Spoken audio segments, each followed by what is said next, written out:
Hello there. Well, it's time for a new series of Star Wars Episode 6 Return of the Jedi, and we're kicking off with the 20th Century Fox Fanfare 1M1. Music by John Williams or Alfred Newman, both really. Re-recorded and rearranged, I think, by John Williams and possibly orchestrated by Herb Spencer. We don't really know.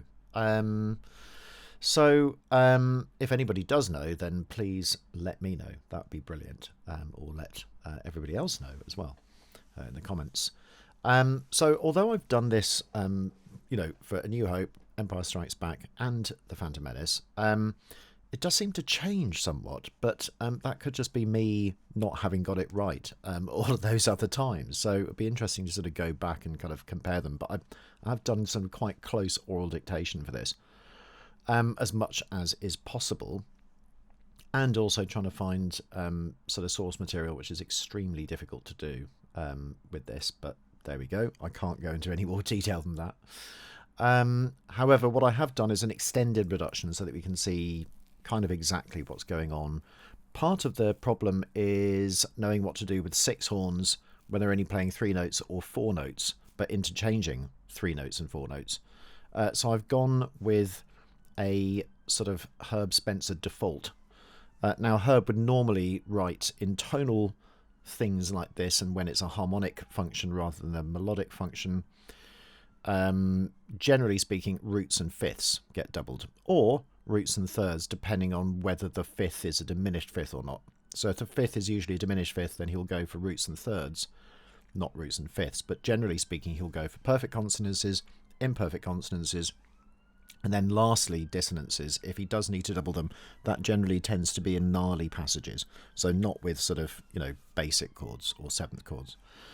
So in a good example of that is you can compare, let's say, things like the very first cue from Empire Strikes Back with the Imperial Probe droid, and then 3M3, the ice, or the ice battle in Hoth, which is the doubling is very different in that because it's basically trying to be as dissonant as possible, so the dissonances get doubled. So he does use it as an aesthetic choice. There's lots of times in A New Hope where he'll double the root and the fifth, and also the root and the third. So generally speaking, in all of that sort of tonal stuff, it generally is root and fifth, unless it's a diminished fifth. Or root and third, and he'll very, very rarely double the seventh. In fact, I haven't ever seen any double sevenths apart from in gnarly passages. So that's an interesting thing. So I've used that as a basis of trying to work out what these horns are actually doing, because I think originally it would have just been 4, and presumably, the lowest note gets doubled, not the highest note. Because that would be the fifth rather than the root, which occasionally does happen as well. So we don't really know. I've just gone with something that's consistent and kind of balances and blends well. And so that's what I've done. So in the reduction, it just looks like that. But I have done sort of, that would be the first horn, third horn, second and fifth, fourth and sixths. Then back to first, third, 2, 5, 4 and 6. Just, usual sort of thing. And then it alternates. Then it goes back to the consistency of what we had before in these 4-note chords. So with the top 2 voices not doubled, but the bottom 2 doubled.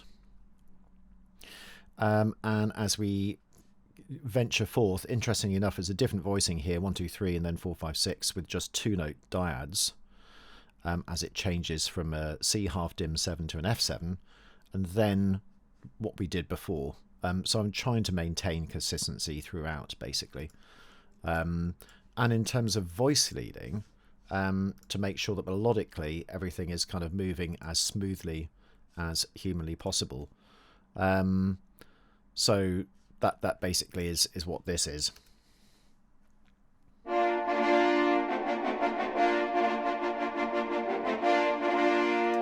There we go. So, and there is a time where we could possibly have doubled in this bit, the D there. So that's possible. So instead of doubling the B flat, actually doubling the D, but then it leads to a loss of consistency throughout the line.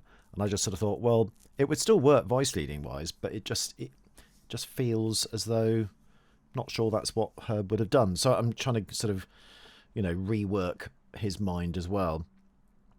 Not helped particularly by the fact there is a fourth trumpet part, which basically doubles pretty much everything that the trombones are doing an octave higher. So for example, in here, that G minor 7, but with an F in the bass. So it does that, and then it sort of doubles the root, the fifth, but an octave lower. So it's another sort of default as well, which works. And then with upper extensions, so that all the C's are done in the bass, it's not really replicated anywhere else apart from the horns, but it's certainly not in the trumpets. Again, that's a sort of typical Herb device. So that's one thing. So, the horns. The next thing is the trumpets themselves. Pretty straightforward, really. They double the lowest note, and then when they divide into four, they divide into four. But otherwise, they're doubling the root. And then they go, depending on what the chord is. So here it's a fifth that they're doubling, then it's the root, and then, the melody note. So yeah, and we get sort of little interesting bits here.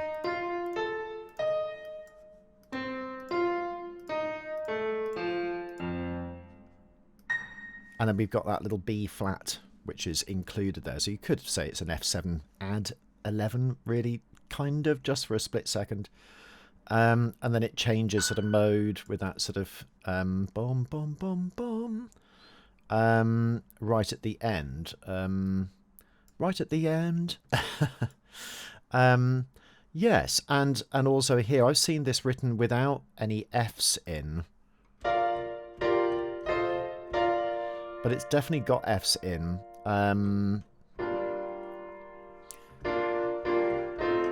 Like that. And again, it's sort of a little conundrum for orchestrators to sort of redo.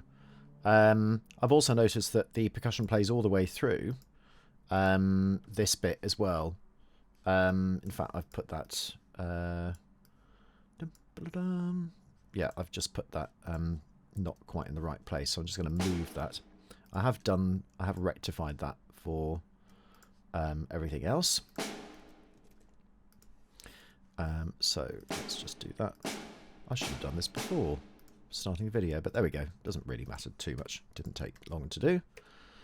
And also I've noticed that bass comes in slightly later. I've seen bass come in on this beat, but it doesn't really make sense to do that. So in the film version, in the Disney Plus version of the film, you'll hear the bass coming in right at the end, just on the last chord. Whereas I have heard versions where it comes in before. So I think, it did change somewhat. And then I think once that was then done, that recording was then used for all the other films as well. So once Jedi happens, I think they ended up just using that version. It seemed to be the best one. But there are these little titchy little, discrepancies. The most fascinating of which is what to do with the 6 horns. And it depends what your philosophy is. You could go root and fifth. Not root and third. You could just go top 2 notes, of course, if you think that that's a thing. But I don't think, even with a sort of awful NotePerformer version, I don't think it sounds bad.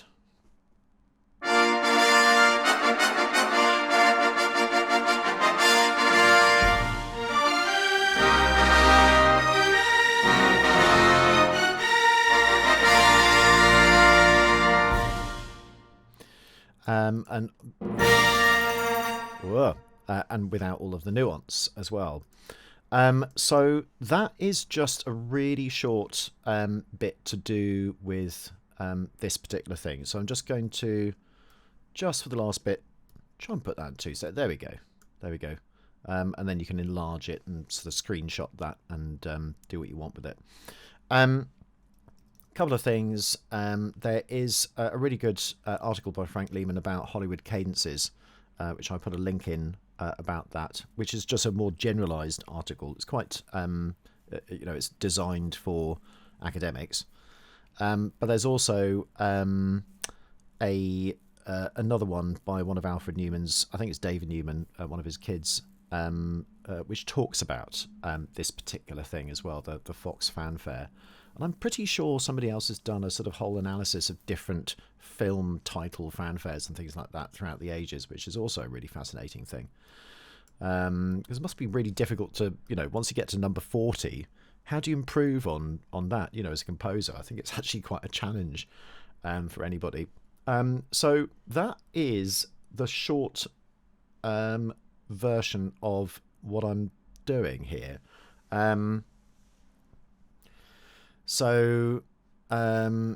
Yeah, I think that's it. And then I'm just now wondering about that timpani part, thinking, is that right? It's one of these things where you kind of just have to second guess everything all the time. Anyway, I think I will double check it before I release this video. Bye for now.